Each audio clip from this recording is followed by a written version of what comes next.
টাকা আমাদের জীবনের সবচেয়ে গুরুত্বপূর্ণ বিনিময়ের মাধ্যম। ছোটবেলায় হয়তো অনেকেই ভেবেছ, যদি সরকার হতাম তাহলে শুধু টাকাই চাপাইতাম আর সবাইকে ধনী বানিয়ে দিতাম। শুনতেই দারুণ লাগে, তাই না? কিন্তু বাস্তবে এটা করলে পুরো দেশ ধ্বংস হয়ে যেতে পারে। চলো সহজভাবে বুঝি।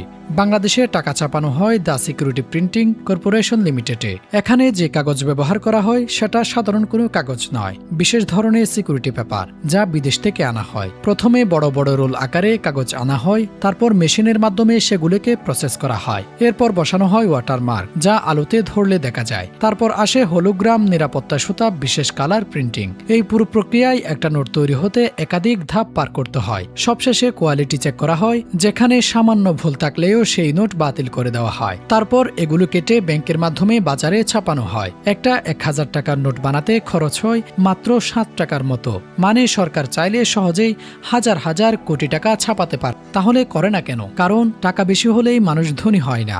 ধরো একটা দেশে 10 কেজি চাল আছে আর মোট টাকা 100 টাকা, তাহলে প্রতি কেজি চাল 10 টাকা। কিন্তু হঠাৎ যদি সরকার 10 টাকার জায়গায় 1000 টাকা ছাপে, তাহলে কি হবে? চালের পরিমাণ তো আর বাড়েনি, কিন্তু টাকার পরিমাণ বেড়ে গেছে। ফলে একই চালের দাম হয়ে যাবে 100 টাকা প্রতি কেজি। মানে তোমার কাছে টাকা আছে বেশি, কিন্তু কেনার ক্ষমতা একই রয়ে গেছে। এটাই হচ্ছে মুদ্রাস্ফীতি। আর যদি খুব বেশি টাকা চাপানো হয়, তাহলে সেটা হয়ে যায় ভয়ঙ্কর হাইপার ইনফ্লেশন। এই ভুলটাই করেছিল জিম্বাবুয়ে। তারা ভেবেছিল বেশি টাকা ছাপালেই গরিব মানুষ ধনী হয়ে যায়, কিন্তু ফল হয়েছে উল্টো। মানুষের হাতে কোটি কোটি টাকা, তবুও একটা রুটি কিনতে ব্যাগ ভর্তি টাকা নিয়ে যেতে হতো। শেষ পর্যন্ত তাদের নিজেদের মুদ্রাই বাতিল করতে হয়েছে। তাই সরকার সবসময় একটা হিসাব মেনে টাকা ছাপে।